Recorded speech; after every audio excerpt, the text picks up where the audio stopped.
Hi, and welcome to our live demo for cases. Now, to access your cases, you can access your cases on your Directory tab or on your Member tab. You're able to see your clients in your client list, and by simply clicking on their name, you can access their case page. Now, to add a case, again, you can do it on your Directory tab or on your Member tab. You can either go up to the plus icon in the top right and click on person/case, or you can click on the Add Case button right here above Clients. By clicking on either of these options, you go to the Add Client window, where you can type in a client's name. If the client has already been in the system before, you will see their name actually appear below. As we can see, myself has already been in the system here. However, if our client Bill Clinton,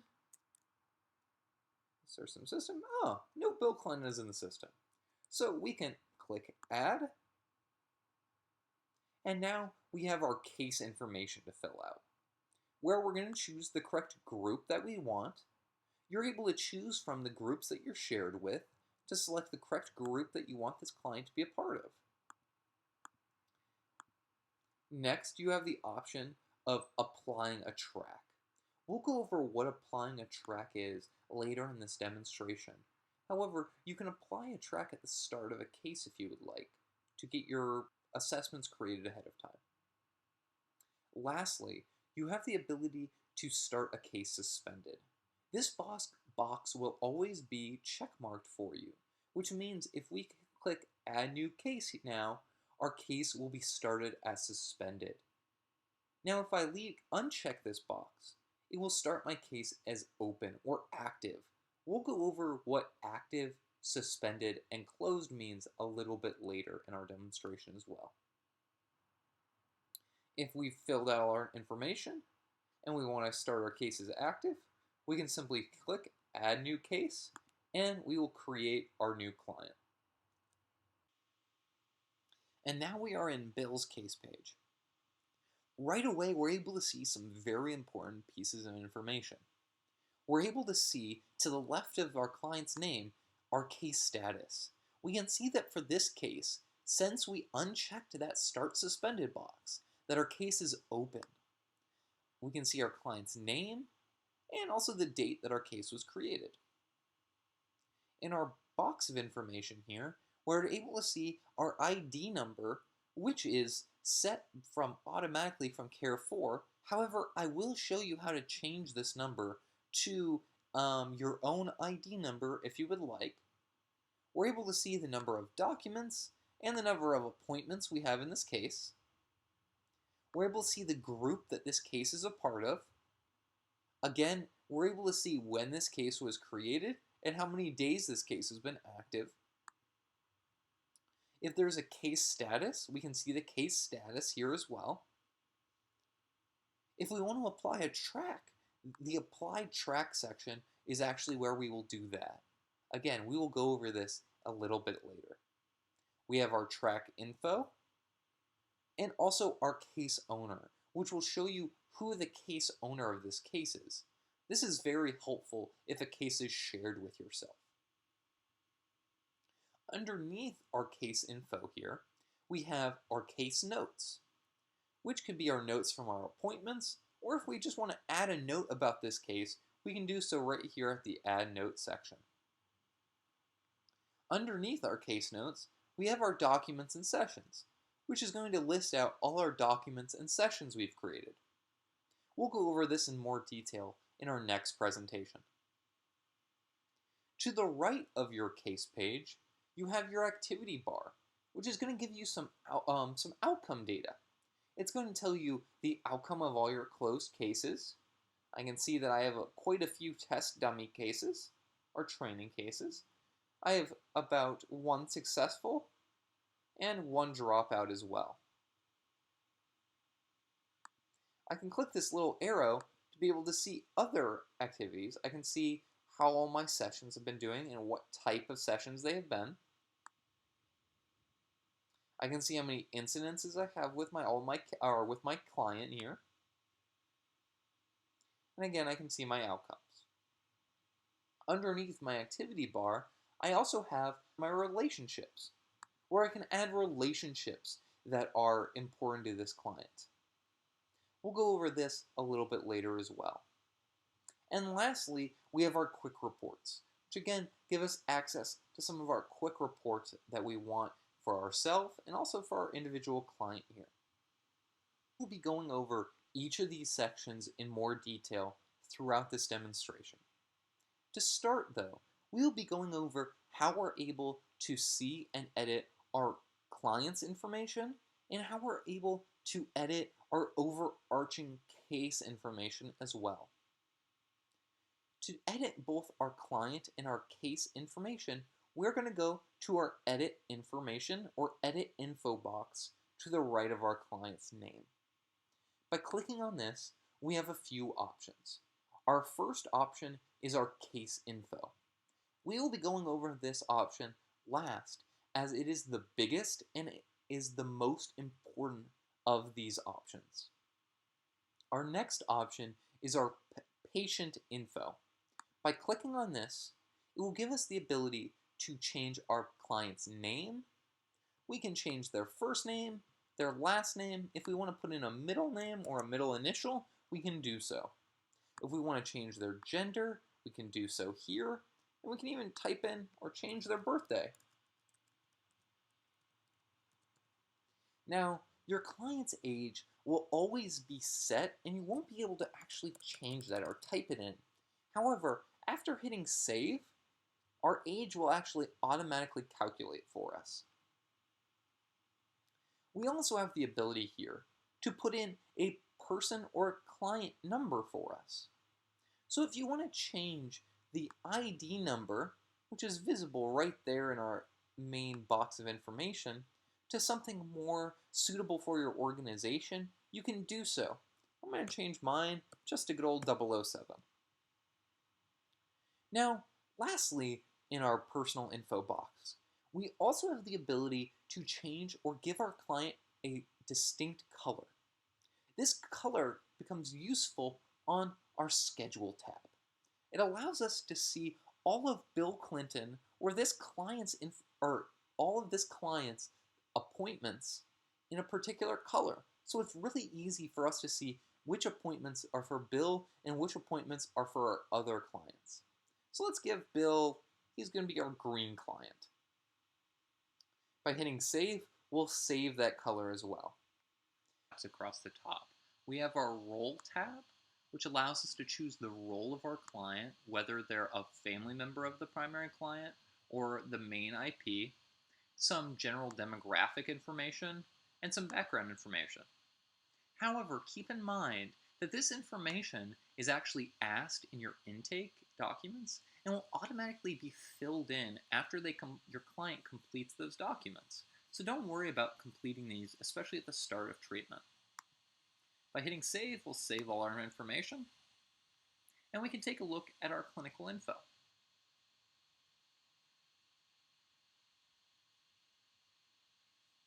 Our clinical info actually is identical to our patient info in regards to role, background information, and demographic information. So don't worry about clinical info at all.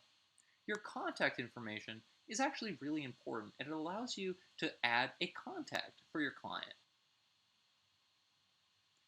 So by hitting add contact, we're able to add an email address, a phone number, such as their mobile, home, or work, and we can even put in their address if we want.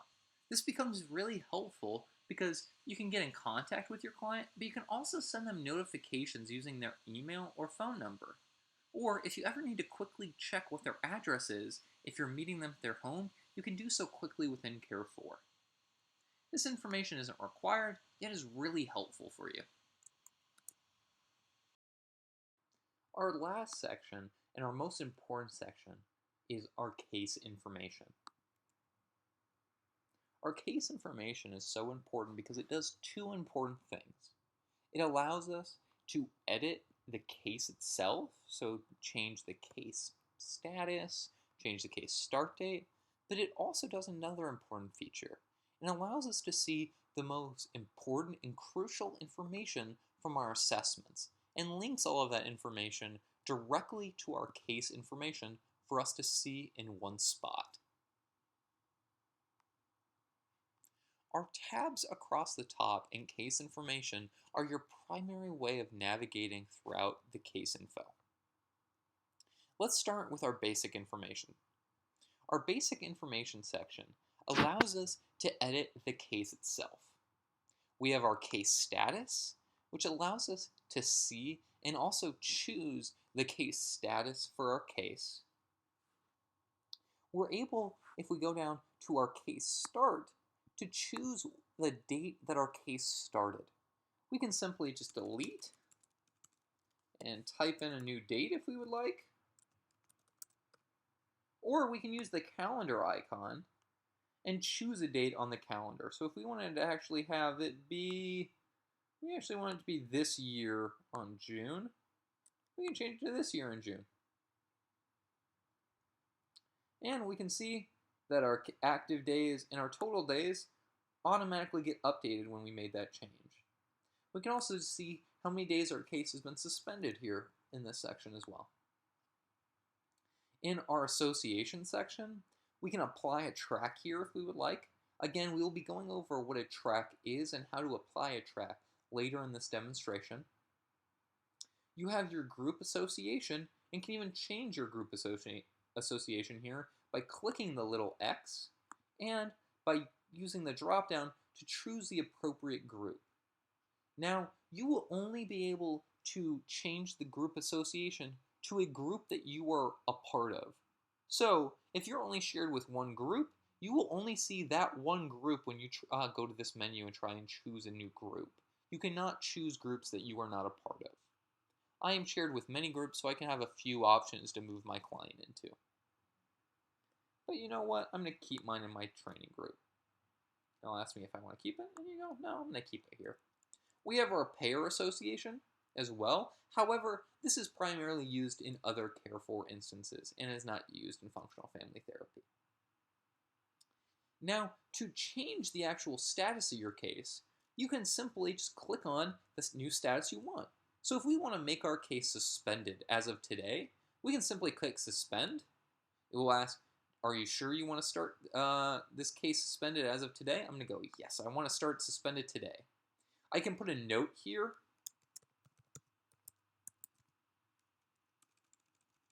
Maybe I have not been able to get in contact with Bill.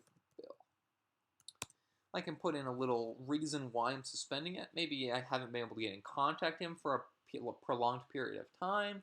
Maybe he has dropped out of services and isn't going to be returning yet. He's been doing this a few times and you're not quite sure if he is fully dropped out. You can suspend his case at that time if you would like. And by hitting yes, we will suspend this case as of today.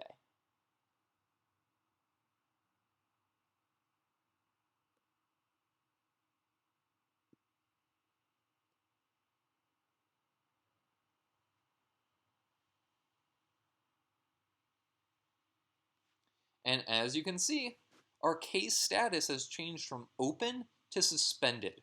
Right away, we can see that change. And we can even see that suspension right down here in our documents and sessions. Now, going back to edit info and case info, how do we make this case active again? Maybe Bill is returned again and we're seeing him for treatment. How do we make his case active again? Well, we do the same thing we just did for suspended. We click active.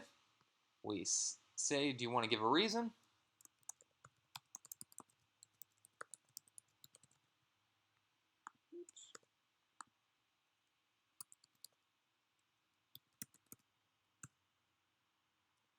By hitting yes. Just like we saw before, our case will be changed from suspended to open again.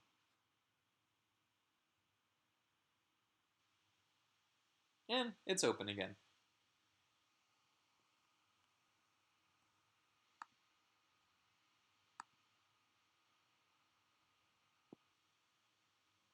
Now, with suspensions as well, using this little arrow to the right of it, you can actually choose the dates that you want to start and end your suspension as well. So for instance, if I started my case on the 1st of June here, but Bill didn't consent to treatment until the 15th of June, well, what I can do is just suspend his case from June 1st to the 14th. So I can just do this and type in June 4th or June 1st to June 14th. Might help to put the correct year in. And if you want to put a note, you can. Or if you hit submit,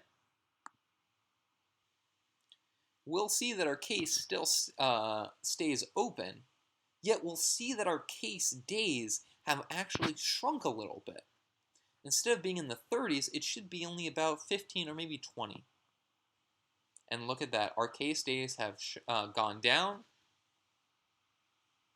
And again, we should be able to see our suspension in our good old documents and sessions. Oh, and there it is for us. By going back into case info, again, here we can see how many days it's active. We can see our suspension days, those 14 days that we applied our suspension to. And we can see the total days that this case has been active. Now, if we need to close a case, we're going to do the exact same thing, but with the close. We're going to click on close to get more information. First, we have to provide an outcome. By using this dropdown, we have a few options that are separated into successful versus unsuccessful. Some of the successful criteria are successfully completed all of treatment with no additional services warranted or needed, or maybe they were referred for additional services. Some unsuccessful criteria are if the client dropped out, if we never saw them, or if we moved.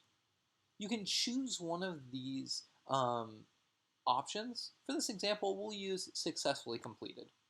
You can choose the day at which they completed services or closed it. And by hitting save, you'll actually close the case. Unlike when your case is suspended, you are not able to activate your case if your case has been closed. If your case has been closed and you attempt to hit active again, you won't be able to, or same with suspend. If we want to activate our case again after closing, maybe our client has returned again for services after a short period of time, and we want to include this again and continue our treatment. Maybe they dropped out, but after a month or so, they returned. Unfortunately, we aren't able to hit the active button. We have to do what we call reactivate. And to reactivate this case, we're going to click on this gear in the top right next to our X. By clicking on this, we have a few options. We can delete this case if we would like. We have some print options if we would like to download or print this whole case. But the button we're looking for is this one right here, reactivate. By clicking reactivate and hitting yes, we'll reactivate this case and make this case open again. Now, reactivating a case is great if your client has left for a short period of time and come back again. And you can continue their case. You don't have to redo their intake documents or put in all of their clinical information in again. However, it is not a good idea to reactivate a client if they are returning after 6 months or a year since we've seen them. If they're returning after 6 months or more, their problems they originally came to us with might be completely different. If it's that far along down the road, we will want to recreate this client in the system and start at the beginning, doing our intake documents again to get a better scope on what their problems are now at this point in time, not when they originally were with us. Now, again, our case is open. We have our suspension here, but if you ever want to remove a suspension, you can always come down to our documents and sessions and just hit the little trash can. By hitting our trash can and hitting yes, we delete the suspension and it is removed from our case. And our suspension is now gone.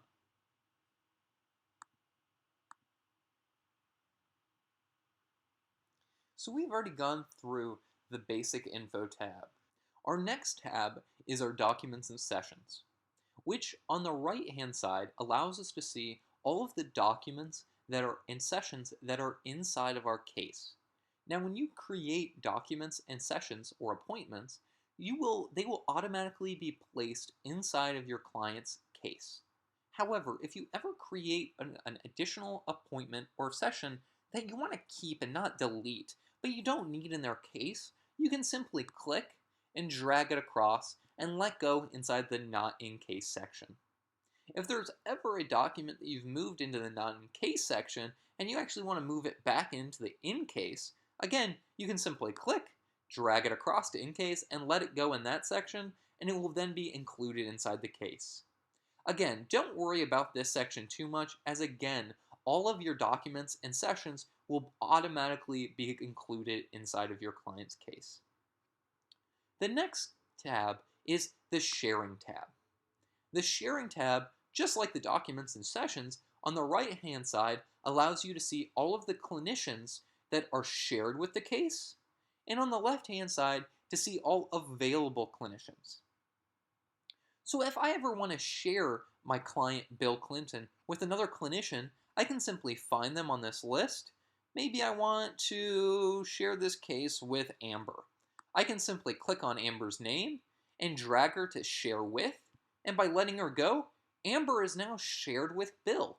She can see Bill's case on the Documents tab, on the Directory tab, or on the Member tab here as well. Now, Amber is able, since she's shared with the case, she can add documents, she can add appointments or sessions, she can view any materials that I've put inside of the case.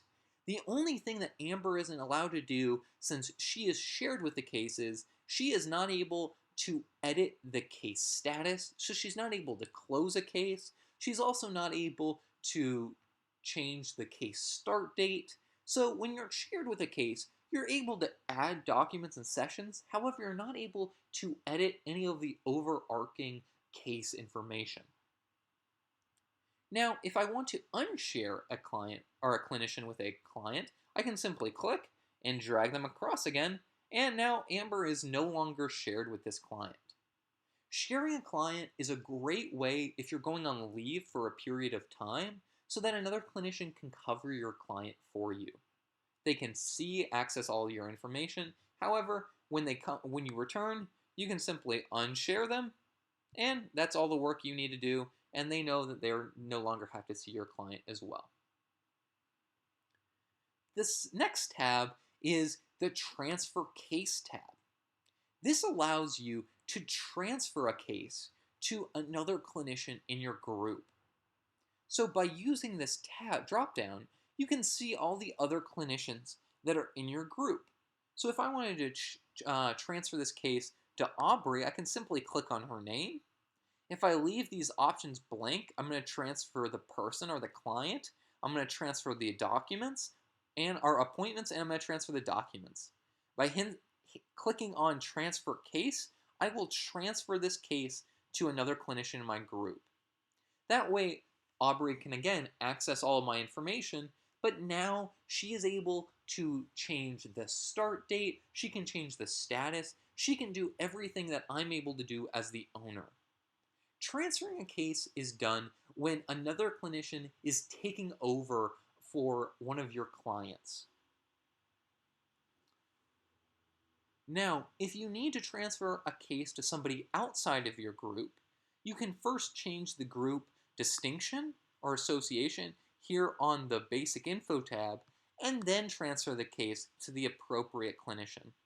Or if you are not shared with that particular group, you can always message us and we would be more than happy to transfer that case for you. These first 4 tabs are the ways at which you are able to edit the case itself.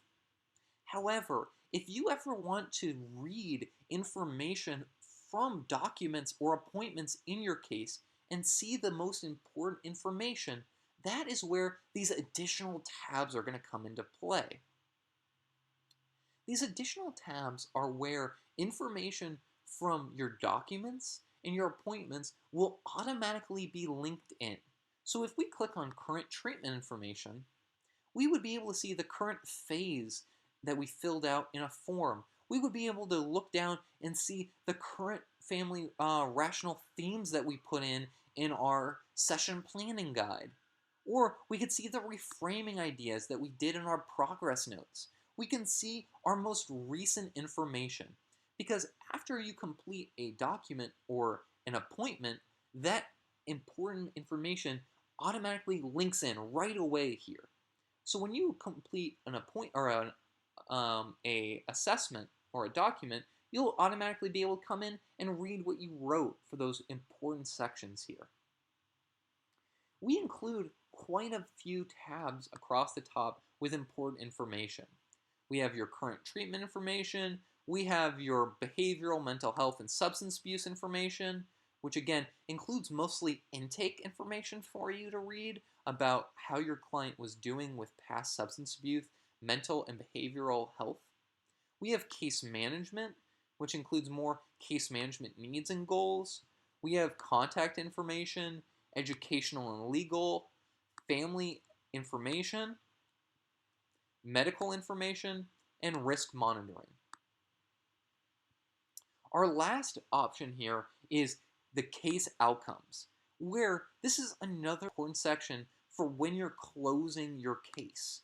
So when you're actually coming in to close your case, you will need to come to the case's outcome tab to be able to put in a little bit more information for your client on outcomes, to be able to include how many days in treatment, your treatment summary, and also your therapist reports as well. This includes all of your case info. So again, it includes the ability with these first 4 tabs to edit the case, such as the start date, the status, the group, how you're able to change and add and remove documents from your case, how you're able to share with other clinicians, how you can transfer to other clinicians, and how you can read and view the most important information from your documents and appointments that you've already created. Our next section that we can go over is our case notes section. By going the show hide indication here, you can actually see some group notes that we've already actually created in our process. Our case notes includes 2 kind of bits of information. It will give you notes on when important events have happened, such as when I've added a group, when I reactivated the case, and when I closed the case. Each of these will give case notes, but also when you complete and add appointments, those notes section in your appointments will actually show up here in your case notes section. If you ever want to add a note for your own benefit, you can simply go to the Add Note button, and you can type in a note, whatever you would like, and you can post the note here as well. And is a great way to keep a record for your client on when things are going on, things that are happening, and as you can see, we can see our note created right away. If you ever want to hide your case notes, again, you just click on the Show/Hide button, and again, they're hidden from you. Another important section that is important to complete is your relationships, and to add your necessary relationships for your client. To add relationships, you simply click on the Add button to the right of relationships. By clicking on this button, it's a lot like creating a client. You're going to type in their name,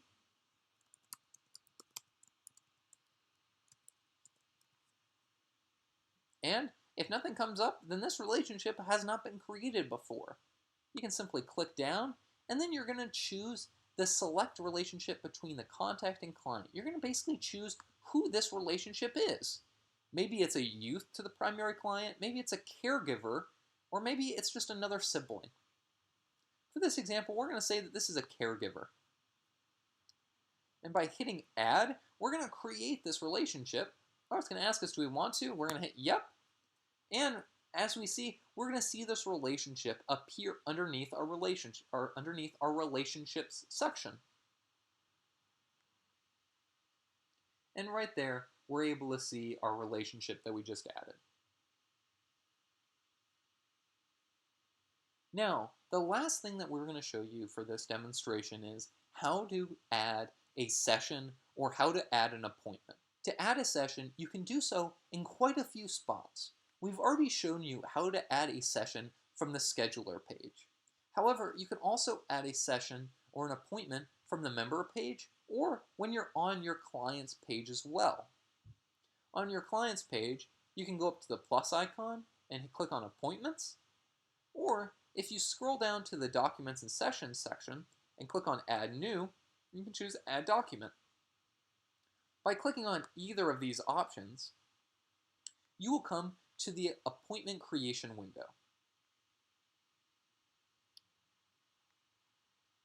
where at the top you'll see the who. Since we created this from our client's page, the who is already determined. We already know that it's Bill Clinton.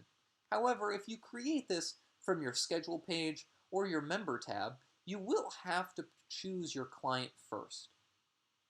Your next step is you're going to choose what type of appointment this is from the drop-down. We have quite a few options from our engagement motivation, behavior change, and generalization. If you keep scrolling down, we have some foster care options and some just general service options as well. And if you want to have options for you and your supervisor, we have options for you and other clinicians here as well. For our example today, we're just going to say that we're doing an intake visit, one of the first visits that you will do with your client. We can change the date and time here by either clicking in and typing in a new date, or if we use the calendar option, or the calendar icon, we can simply click and choose the date that we want this appointment to be created on. We can choose a different time that we would like, and even the duration. We'll say that we're only meeting for 30 minutes today. If you want to choose a new time zone, you can do that to fit what time zone you're in. However, it should automatically be the correct time zone. You have an option here to have this be an auto notification. If you've put in auto notifications into the notification bar, having this check mark will automatically send notifications or reminders to your clients of this upcoming appointment. You also have the ability to make these reoccurring appointments if you would like. By clicking on this check mark, you can choose if you want to make this a weekly reoccurring, maybe you want this to occur every other week, or maybe you just once a month.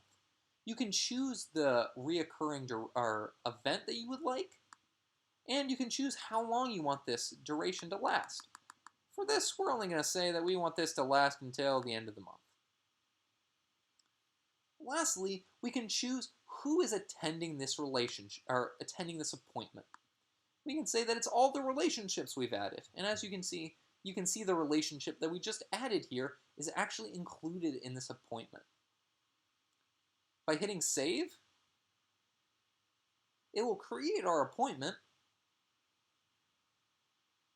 and we should be able to see it right here in our documents and sessions. Oh, there they are. Here is our reoccurring appointment that we made for this month. So we're able to see our future appointments here. Now, after you have created an appointment, and after you've met with your client, it's important that you go back in and close your appointment and include any notes about how that appointment went. So, in the tabs across the top, we have a Notes tab that you can include notes about how this appointment went. Include as much as you would like here. However, the most important thing to do is to also close your appointment. To close your appointment, you're going to go to the Close Appointment section at the bottom of your appointment window, and you're going to choose from the session statuses. You're going to choose whether this was completed, whether I went to this appointment, everything was completed, we completed this appointment. Whether it was canceled, whether it was no-showed, or maybe the client rescheduled. It's really important to give an outcome here, to be able to give information on if your client is rescheduling a lot of appointments, or to whether they're just not there or not showing up when they have appointments scheduled. You're able to give more data on how you and your client are doing. And by hitting save, we're going to complete this appointment. And after we've completed our appointment, we're able to see that our icon next to our appointment has actually changed. we got a check mark here for our appointment, signifying that we've completed it. Now, your goal is to always have all of your appointments have check marks next to them. Again, for your future appointments, you're not going to have check marks, but as you go past the day that they're due, and it will give you due dates here, you want all of your past due appointments to be completed. So this includes our demonstration on how you are able to create cases, how you're able to edit cases, and how you're able to create appointments or sessions.